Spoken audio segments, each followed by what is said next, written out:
Hi, it's springtime in Oregon, and I love springtime. One of the things I like about it is just things grow. The weather's nicer. It still rains, and that's probably why something called stinging nettle is so plentiful in Oregon.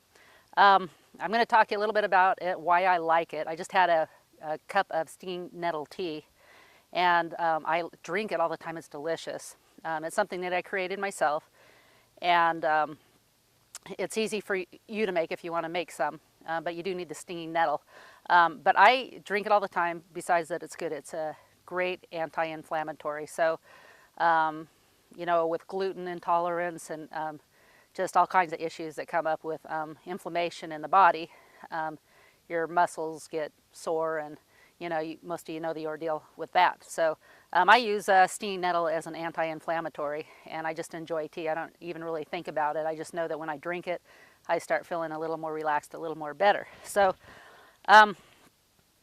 just to talk a little bit about nutritional facts, and you can go on our website. A lot of what we got here, we picked up different sources, but Wikipedia obviously is also a really good information for getting more information on nutritional facts for mushrooms, stinging nettles. 100 grams of stinging nettle contain high amounts of calcium, vitamin A, and magnesium that help develop strong bones and vision, regulate digestions, and produce energy. In addition, nettle is made up of several positive components that help the body. Here are just a few medical benefits people use stinging nettle for. Reduces gingivitis and prevents plaque as a mouth rinse. Relieves chest congestion and coughing, bronchitis, etc. Is helpful in the treatment of Alzheimer's. Relieves neurological disorders such as MS, ALS, and sciatica.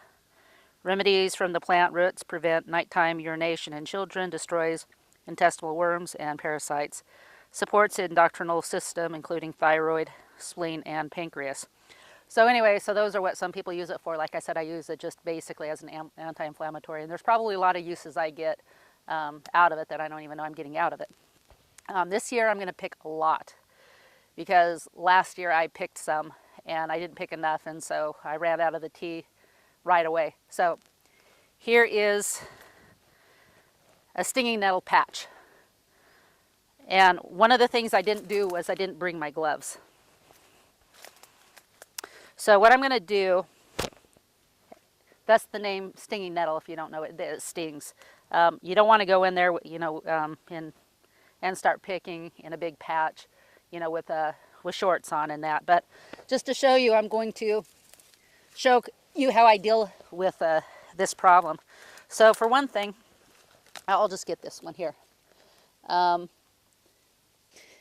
Usually you can kind of de-sting it, the stingers, just by touching it, because kind of like a bee, it just tends to, the sting just seems to pop off and it goes away. So I'll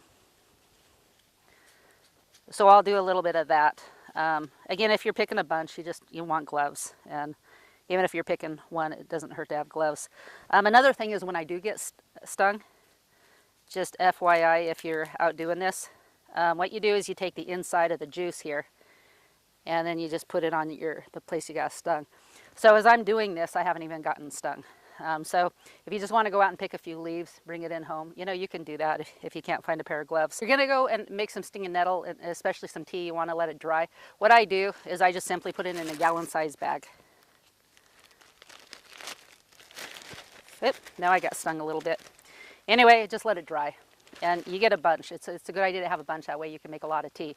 But what you can do too, the first time I started using nettle is I made spaghetti, and I heard it tasted good as just like, just as any kind of herb you throw in your spaghetti or whatever food you're making. So I went and I cut it, and it was so good. I was really surprised how good it was. I thought that was really cool. So the next pot of spaghetti I made, I just put tons in, and then it was a little bit gross and overkill. So anyway, you want to put the right amount in. But again, what I usually focus on is just letting this stuff dry, and then I make a tea out of it. This is stinging nettle tea. So, you know, you just order the tea bags online, or, you know, a lot of people have the cups with the strainers, and, you know, you can just throw the leaves in there, you know, after they dry. And anyway, and when it boils and you cook it, it doesn't sting anymore. So that you don't have that problem to worry about. Anyway, so it's great. You know, you just put it in your tea bag, and then obviously put water in it, mix it up, you know, let it heat, and it makes a great cup of tea. Other things that people use it for is kind of as a replacement for spinach. I'm going to get back on my website here. Okay, it's a perfect stand in for spinach, whether in soups, raviolis, or pastas, as in green, on pizzas, or focaccia bread, pardon me. I don't make that bread, so. Or as a base for pestos, using the nettle plants in place of kale or Swiss chard. Or anyway, what I recommend is you go on our website and you can take a look. And if you don't live in the Northwest, or you just don't want to pick your own nettles, feel free to go to our website and order stinging nettle, and we'll ship it to your door, and you'll be glad you did, especially if you make tea like I do. It's just a great way to have tea. Get a bunch, have it throughout the year, and you'll probably never get tired of it. Have a cup every day.